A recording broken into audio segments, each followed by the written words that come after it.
ugacirirwa amahuri, ariko uyu munsi ndakubwira ngo bigiye kumenyekana. Uyu munsi biramenyekana. Uyu munsi niba wari kwirembo Uwiteka Imana iguhagurukijeho.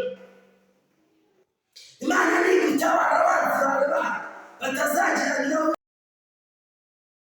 nziza yarankunze namuzi yafatishije umugozi aribwo kuntu wenda izo ngoyi zezane kubimbata egose ngenduwe nawe nuwanjye kugeza iteka ryose ngenduwe nawe nuwanjye kugeza iteka ryose nabonye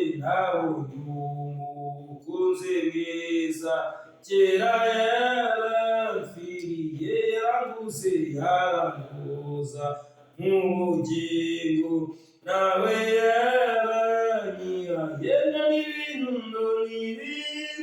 ufite byose ntabwo nyibigundira ibyo ntunze nanjye ubwanjye n'iby'uwo mucunguzi ibyo ntunze ibyo ntunze nanjye ubwanjye n'iby'uwo mucunguzi.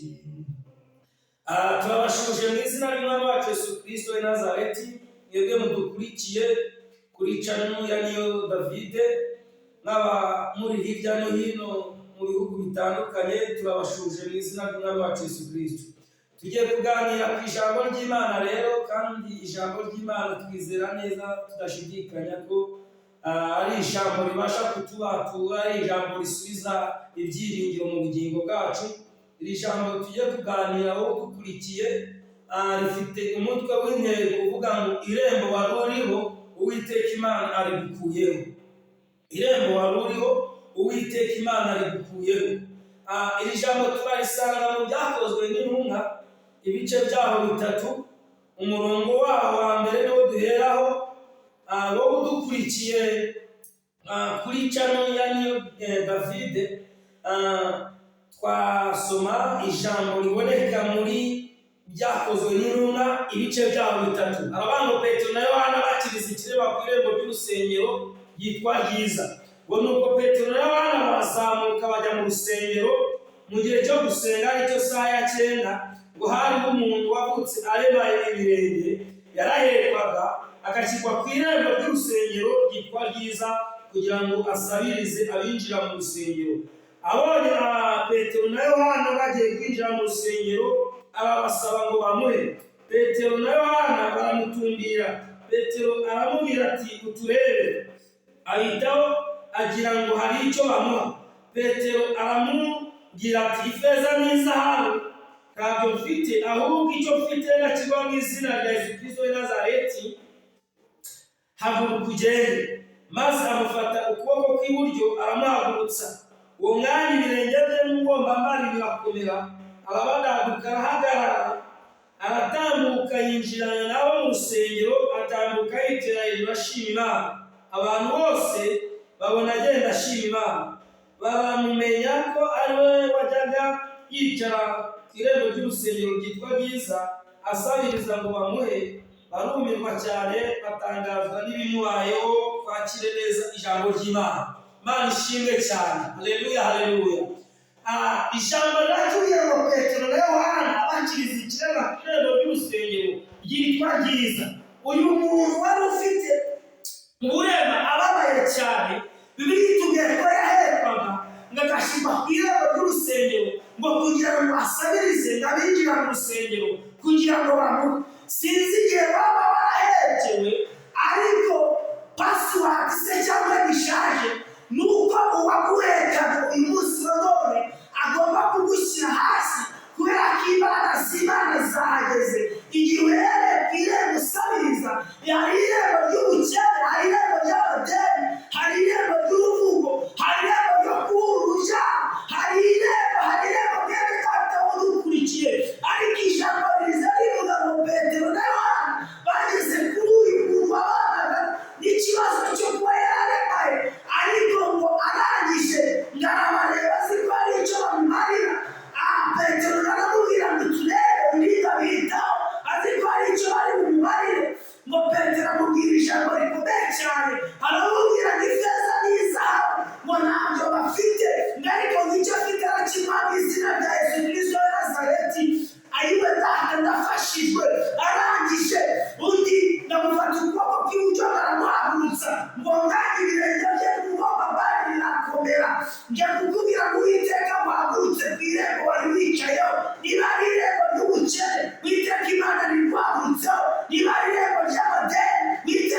ziwe, kuko byose biri mu nshingano ziwe.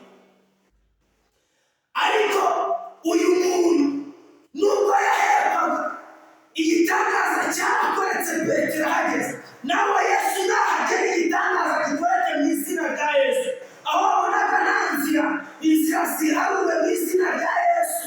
Aho wabonaga bitashobokaga, bishoboke mu izina rya Yesu. Kubera yuko namaze kumenya ko iyo umuntu afite kwizera, byose bishobokera uwizeye.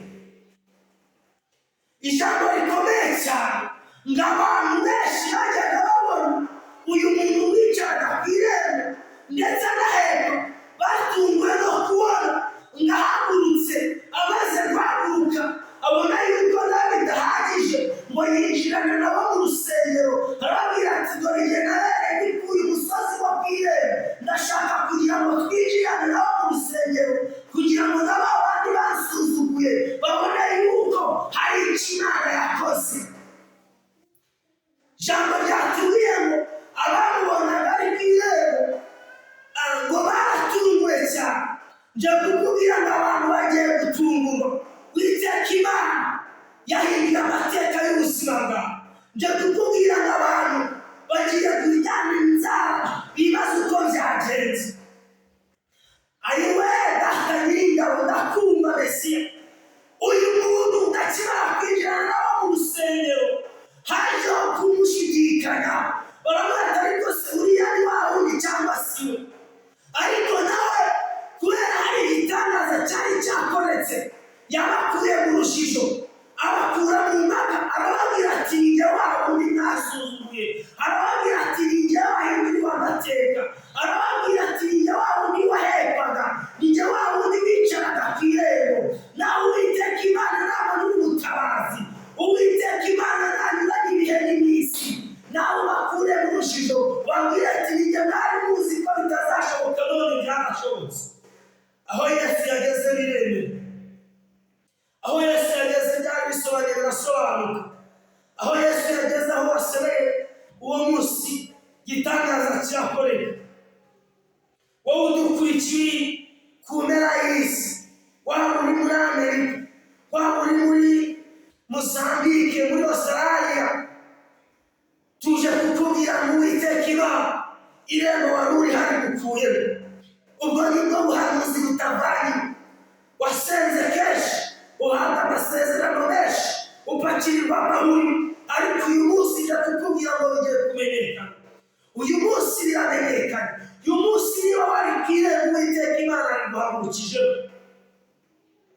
Imana nigutabara abanzi bawe bahari, batazagira nyirabuganye nawe, irabeshya.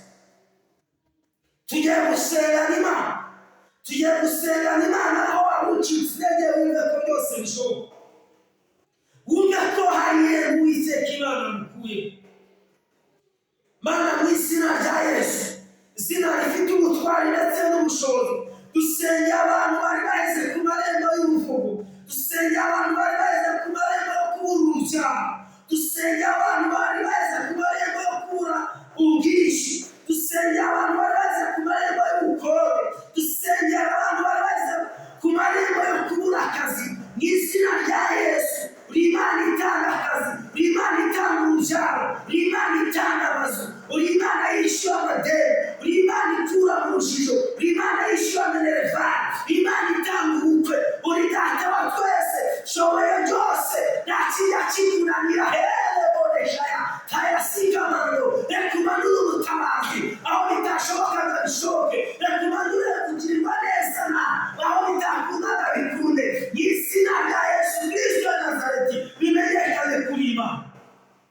Ijambo ryawe ndavuga ngo igihe cyo kwemererwamo uradushubije, igihe cyo gukirizwamo umanure ubutabazi, manure ubutabazi, manure ubutabazi, manure ubutabazi. Ubutabazi bugere mu bitaro, ubutabazi bugere muri gereza, ubutabazi bugere ku badafite shinge na rugero, ubutabazi bugere ku barwaye mu nda bakire, abarwaye umutwe bakire, barwaye sida bakire.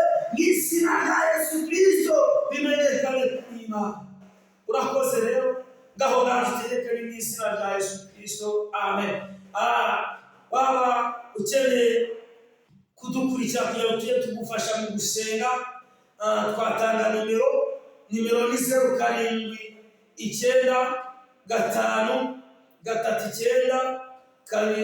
0775392228. ndayisubiramo